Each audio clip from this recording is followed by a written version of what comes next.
Okay, good afternoon, everybody, and welcome to the last session on AI, talent, and innovation. Can Sweden stay competitive without India?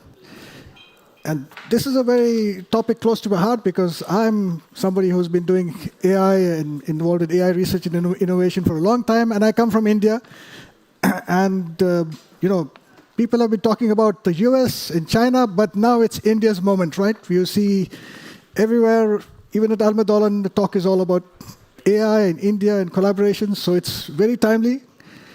And it's even more timely because of something that happened just a few months back when the Prime Minister of India landed in Sweden, in Gothenburg, not in Stockholm.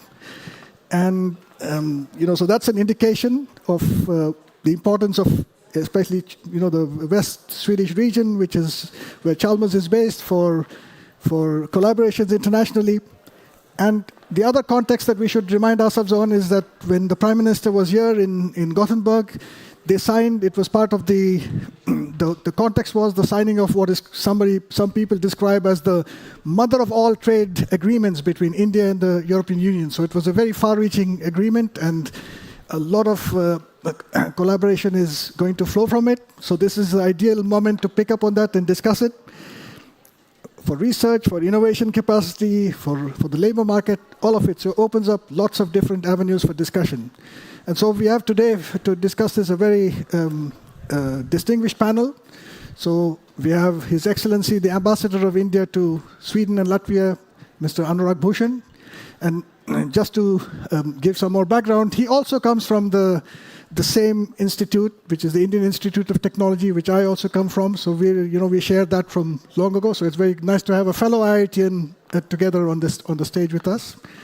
Then we have Cecilia Olna, who is the Chief Representative for Business India Sweden. So she's been doing a lot of stuff with India and Sweden recently. She lives in India, and she has lots of other things going on in India, which maybe she might say something about, or you can talk to her later about as well. Not just tech, but many other connections to India as well.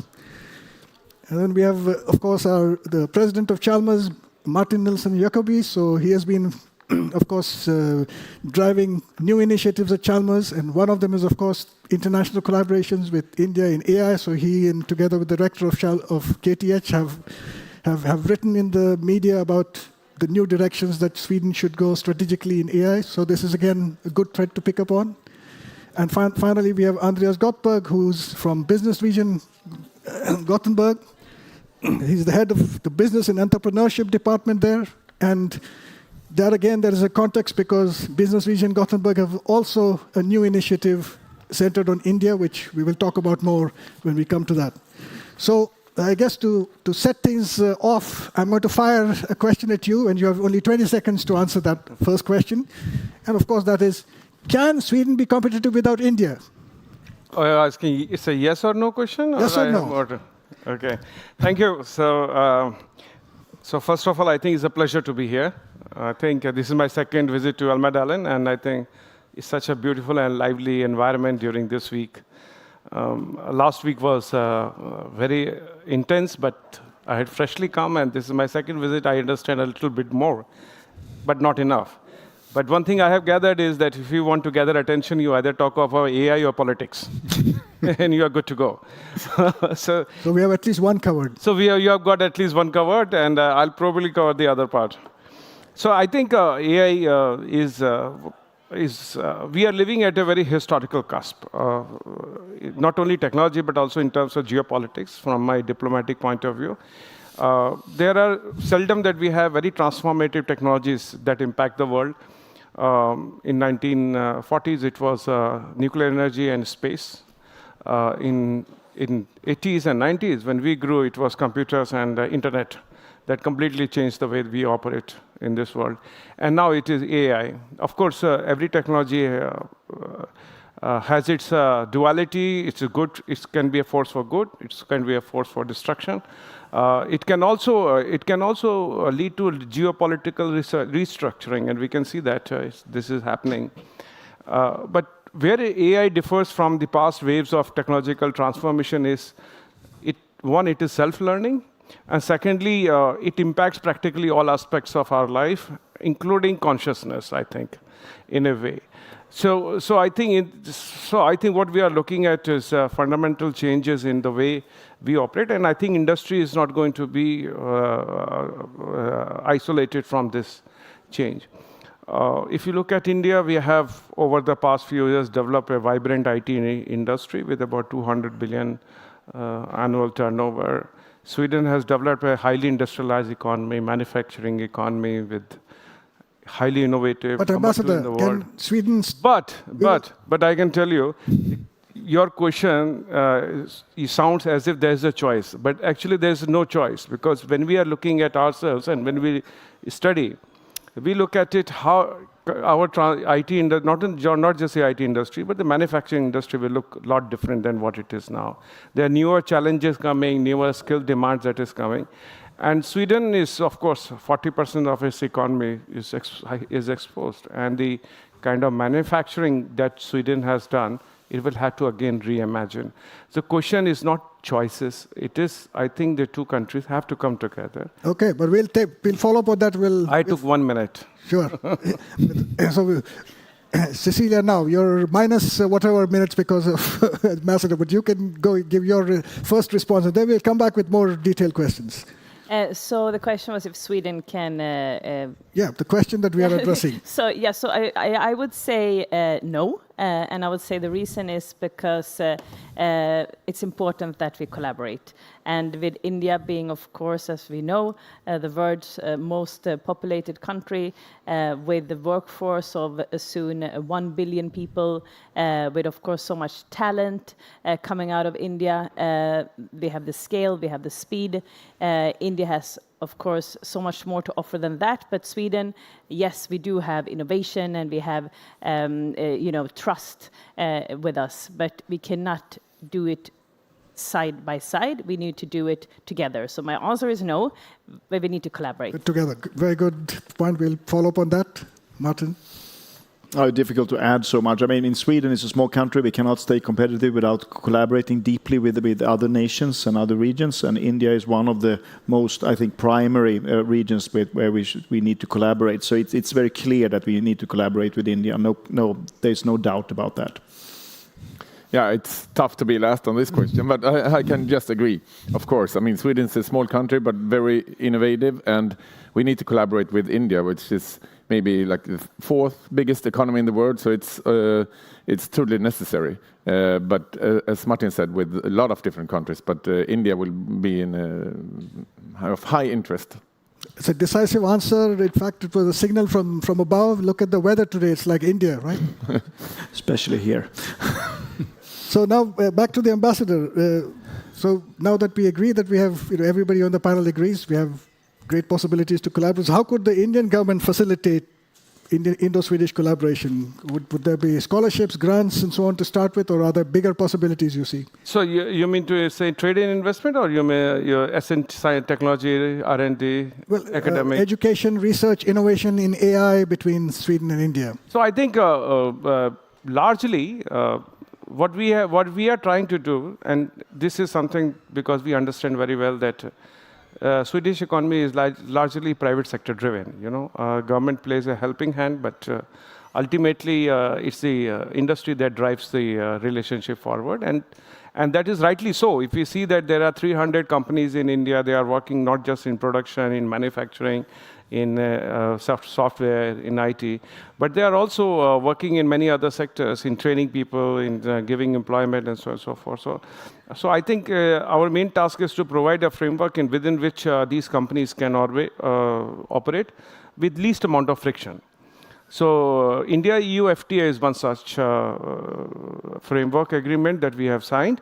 It's going to come online maybe in October, November, when it's going to start implementing. And you will see changes immediately because a lot of benefits from this FTA have been front-loaded. So you'll see reduction in tariff, more frictionless transfer of goods and services across borders, harmonization of non-tariff barriers, removal of that. So I think you'll see a lot of changes. Of course, you will. This is not just one FTA. With Europe, we have 2 more. There is an India-UK FTA, and there is India-EFTA agreement that is signed with the 4 EFTA countries. So overall, we will never see next year onwards a more open trade and investment framework between 2 regions.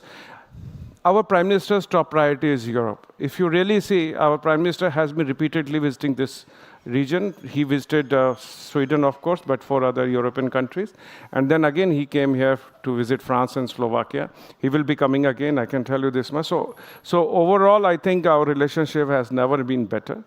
What we can probably do, there are 2 more things that we have done in course of this visit that will promote wider research and development collaboration. One is that we are going to set up a India-Sweden joint science and technology center. This is going to provide a coordinating mechanism, sort of a gravity, to hold together research and development efforts in 5G, in AI, in materials, in critical minerals, life sciences, so on and so forth. So a lot of coordinated mechanisms will come through this. I understand that, for example, Chalmers has signed many MOUs, right? So some of those MOUs can be operationalized through this center and probably give better results. This is a good segue to Martin now. So you have these possibilities. The Indian government, as the ambassador says, is going to set up this joint research and innovation center. How can Chalmers take advantage, and what are the things we can do with it? Yeah, no, of course, this is it's a super interesting idea, and we are thinking carefully about doing something much more substantial together with India. I think we should also collaborate with our industry that is already present in India in many ways, so we can have a talent pipeline going both ways. But this initiative is a super interesting context, so let's talk more about that. So we definitely have something to follow up on that. Following this discussion, we're going to pick that up maybe. And then, Cecilia, what would be your perspective on this? So you've worked with a lot of Indian companies. You know this ecosystem between India and Sweden. So the new initiatives, what does that present for you as opportunities? I mean, it's opening up a lot of opportunities, but I would say also we've had a lot of businesses and opportunities been taken forward over the last 120 years. Ericsson has been in India for the last 120 years. Chalmers has been there for a long time as well. But shorten my answer is that I think it's so important how we again collaborate between the 2 countries. And one thing that I started to connect academia, the government, the industry, startup, scale-ups, investors, incubators, and so on, is Sweden-India tech community. And to give some perspective on that is that Sweden-India Business Council that I represent, we have 150 members. They want to do business in India. They do business in India. And we're also the secretary for India-Sweden Business Leaders Roundtable with the CEOs and chairpeople from both the Swedish and the Indian side, but to really connect, the government, because the Business Leaders Roundtable was set up by the respective Prime Minister 2016.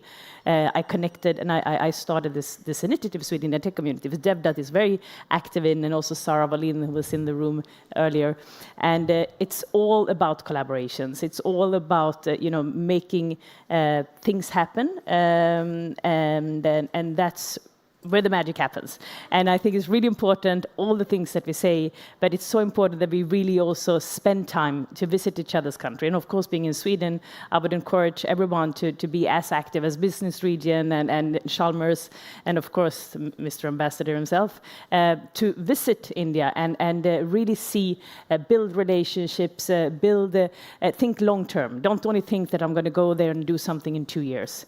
Sometimes it does happen in 2 years. So we have actually, a founder of Nexular, a company from Gothenburg, who decided to move from China, still does some business in China, but really have focused on India. And they've been tremendously successful, actually only in 1 year. But I would otherwise say, think long term, think at least 10 years, build relationships, and and go there and spend time in India. And also, but it's really important, is not to look at India as one country, because we have 29 different states, and all these states are different. I mean, for example, I live in Maharashtra, which is the financial capital, entertainment capital. It's 120 million people only living in Maharashtra. So that's like a country, in Europe or larger for that sort itself. So these are my, key pointers on 10 times Sweden in one city. Exactly. That's Maharashtra. So that's a segue for business region. Gothenburg is the newest kid on the block. They are going to put India as the focus in their activities. So you want to follow up and talk about what business region Gothenburg is doing? Yeah, we formed already an Indian strategy out from Business Region Gothenburg, and it's, due to many reasons. We see everything with the free trade agreements and the enormous potential with having tight bonds with India, of course. As I said earlier, the fourth biggest economy in the world. But also due to the growing community of Indian people living in Gothenburg. So it's been quadrupled over the last 10 years. And today more than, close to 2% of the inhabitants in Gothenburg actually originate from India. So it's much more present in the city, and I think that's really good, because people starting getting interesting. What is happening, and how can we collaborate as well, and how can we also be a part of this? With the Indian Center that opened some years ago, these kind of things are really, really important. So ordinary people in Gothenburg also see that we have a strong bond with India, and it's important for the future development of Gothenburg. Please. Yes, just one data point. The largest non-European applicants for our master's program is now India. So this is the largest country for influx from outside of Europe. So that says something about the interest of coming to Sweden and to Gothenburg area. I just want to add, then, as activities, we're going to add a lot of different activities, like business trips down to India, taking Indian companies to Gothenburg, of course. So it's a long list of different activities that we want to do to further enhance this.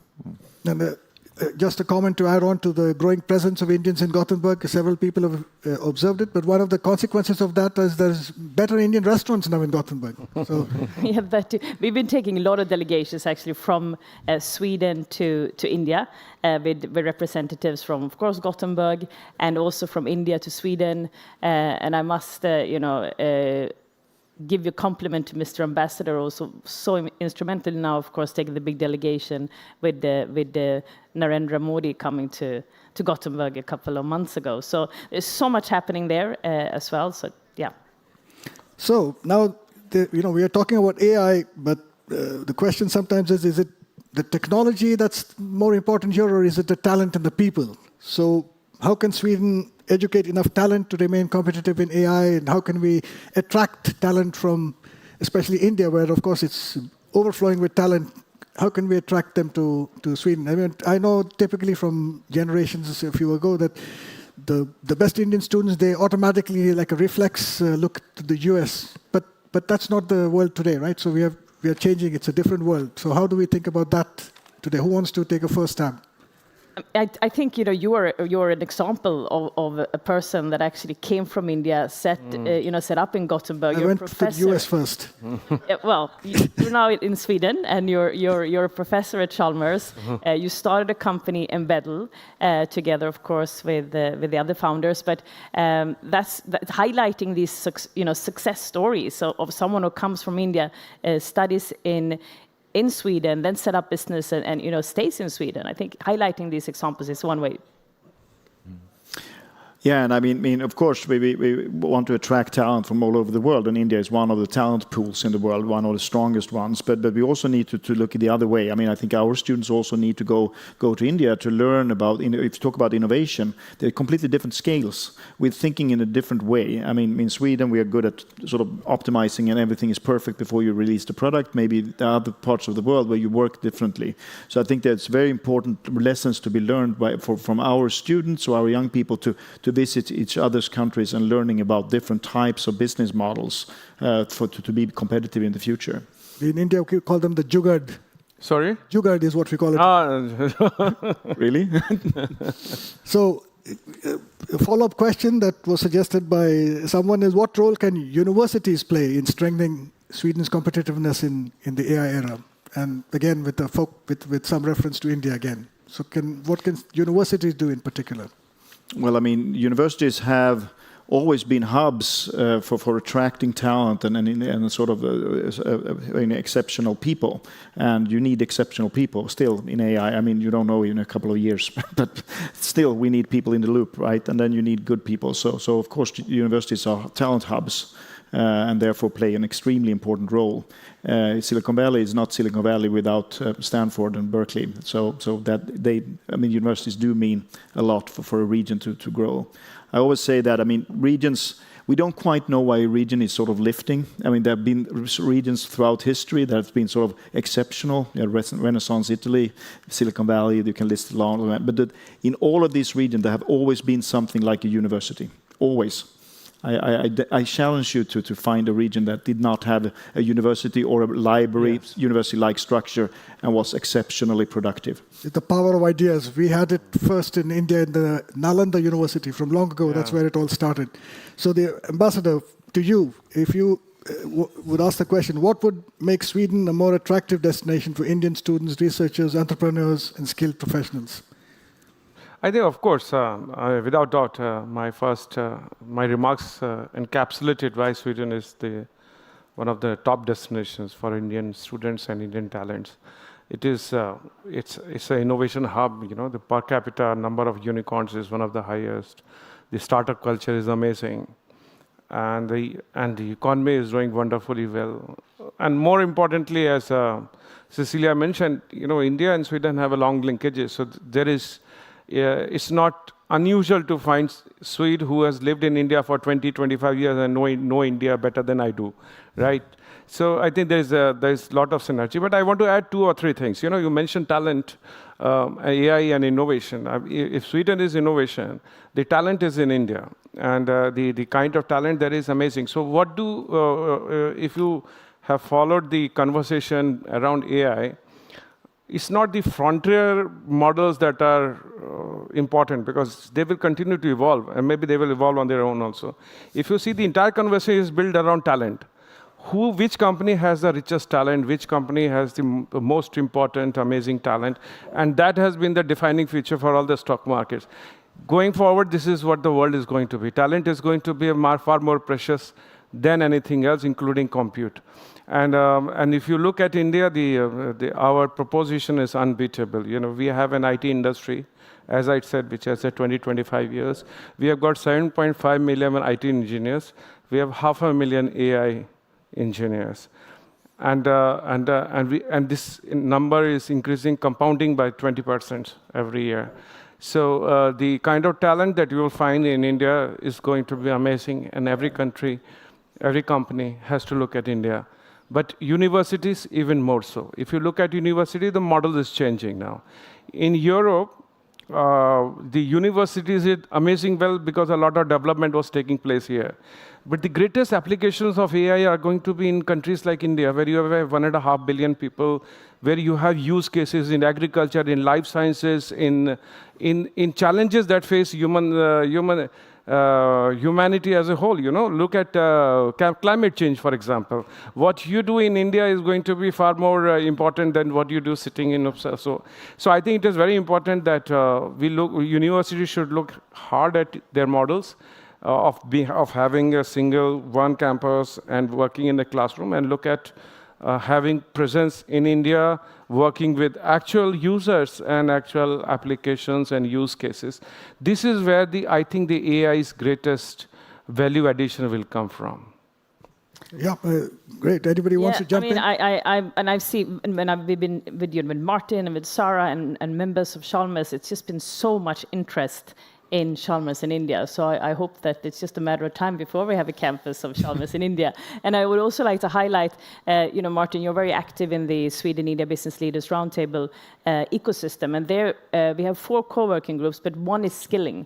And that's also where I see it's so important to have industry and academia, and of course government comes together. And I would like to highlight not Chalmers, but Volvo Group. Volvo Group has Volvo Campus in Bangalore, and that is about innovation and collaborating.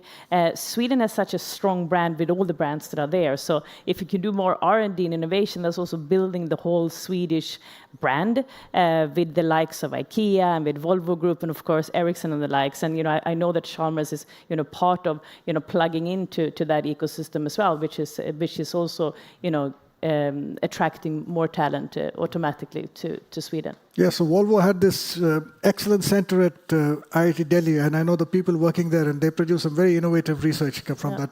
We have 30 center of excellences from Swedish companies in India. 30.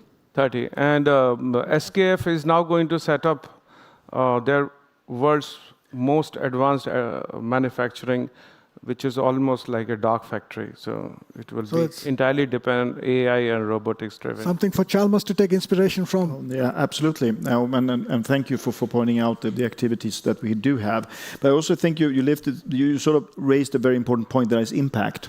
I mean, if you want to have real impact in sustainability and green transitions, etc., of course you need to reach markets of India's size. So in that sense, we are pretty good at green technology. But the impact has to be outside of Sweden, and this is a very good collaboration platform as well, adding on top of all the things that you already said. And I guess Gothenburg region would also be... Yeah, of course. And I mean, already today, I think we have more than 250 companies from the Gothenburg region active in India, including some of Sweden's major corporations like Volvo and SKF and even really small ones, as you mentioned, that put the whole market into India. And I think a lot of people don't understand maybe the potential with that, and that's something that we can explain for them and try to be a bridge to make more companies take these decisions and make a bet and travel to India and experience it. Okay, so we've talked on ourselves for a while. Now we can open up for the audience as well. If somebody wants to ask a question to the panel, please. Or is there a mic? Maybe I can speak really loudly. Yeah.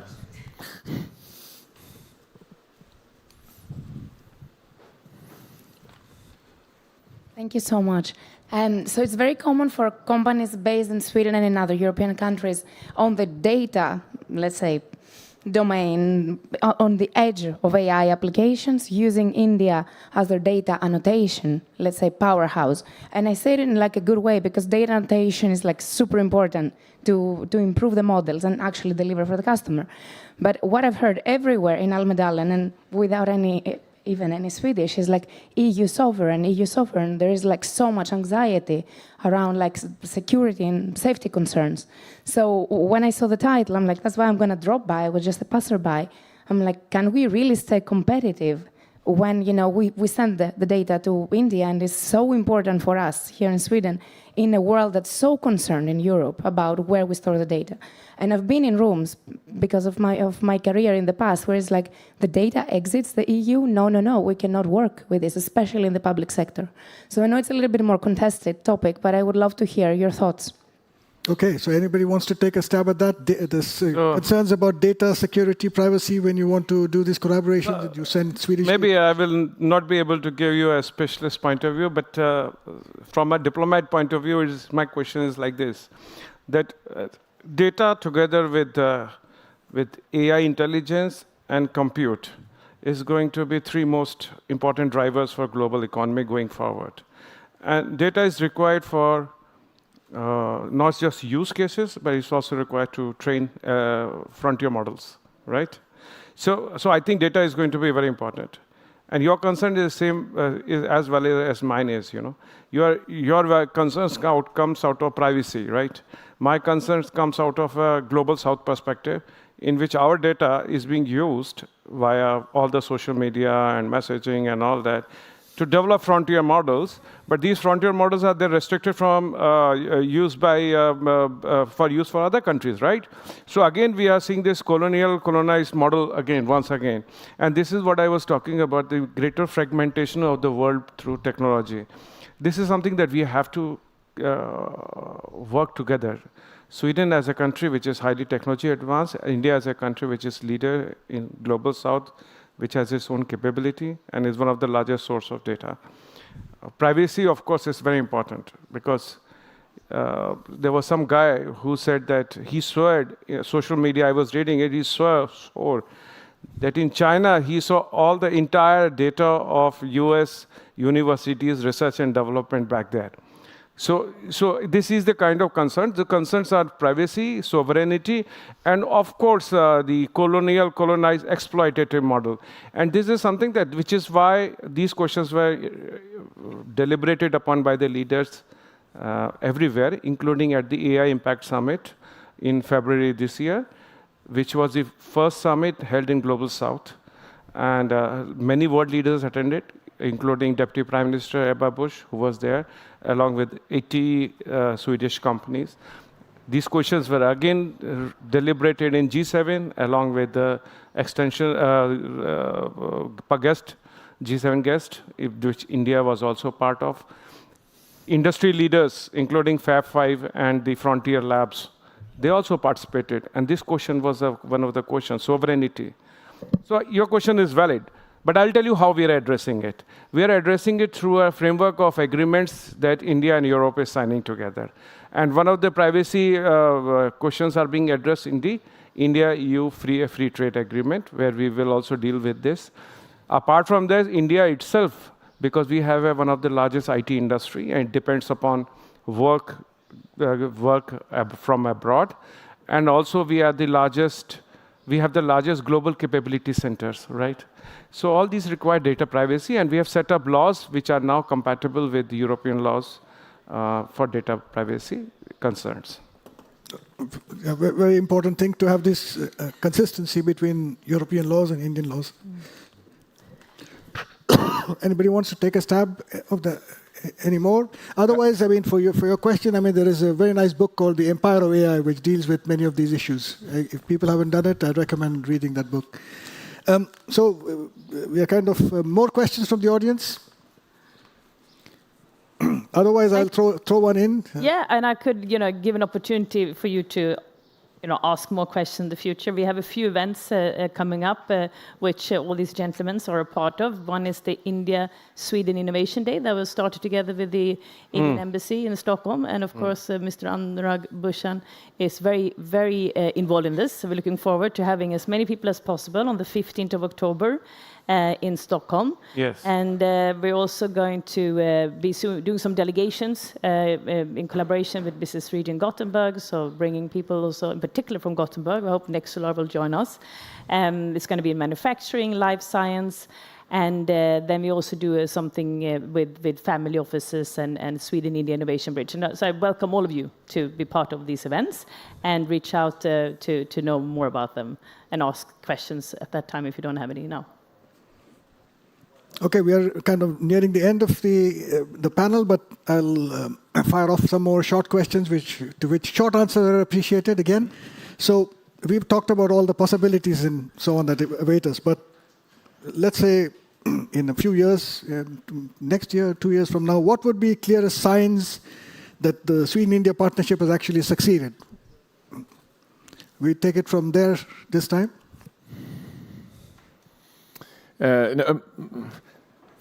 Yeah, a good question. But I think there's a lot of opportunities, and I mean.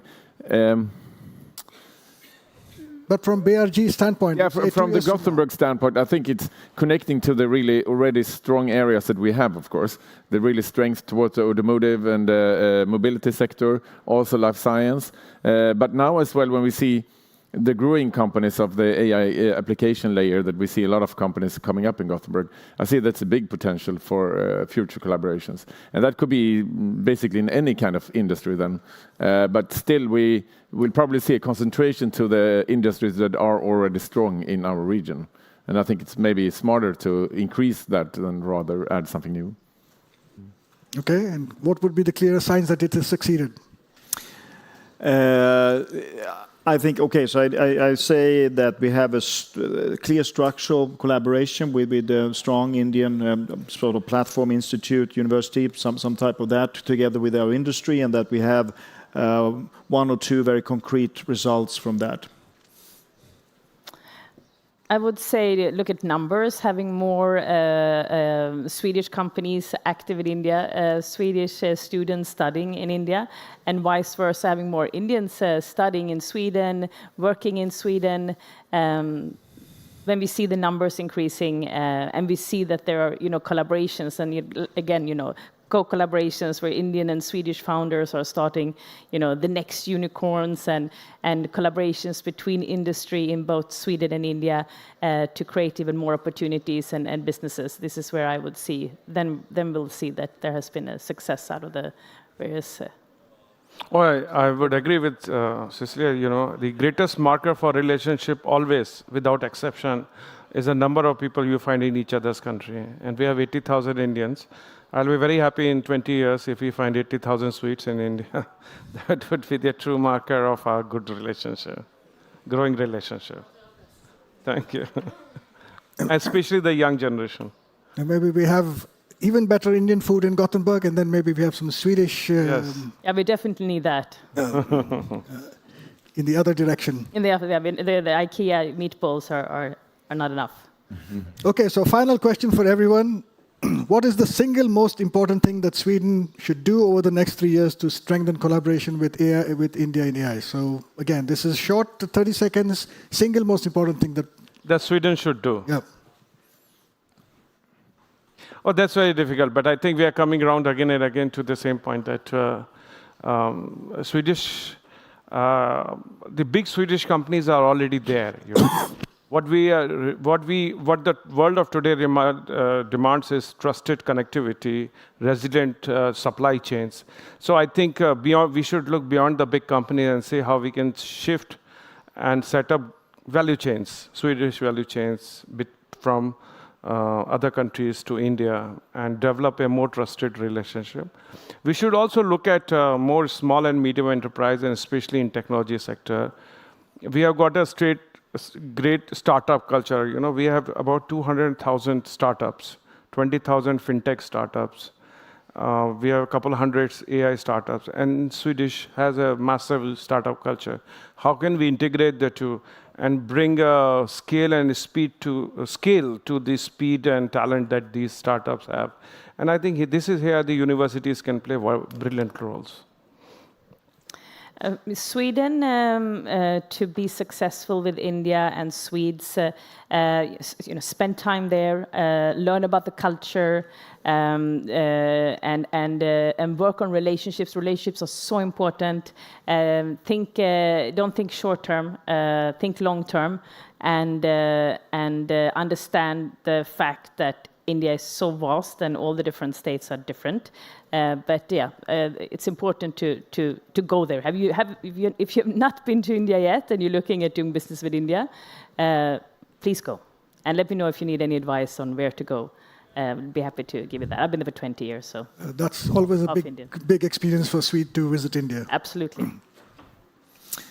Yeah, no, I heard also from many people that it's very important to be present, and in that sense, I think for innovation, I think that simple platforms for startup companies to be able to be present in both countries would be very, very helpful. It's sort of building that structure, and I think we'll get a lot of innovation growing from that. And I understand that I've been to India once only, which was a great pleasure, but I understand the complexity. So you need to be there and present, I think. I think that Sweden is not so simple either. So it's just from our perspective, it's complex.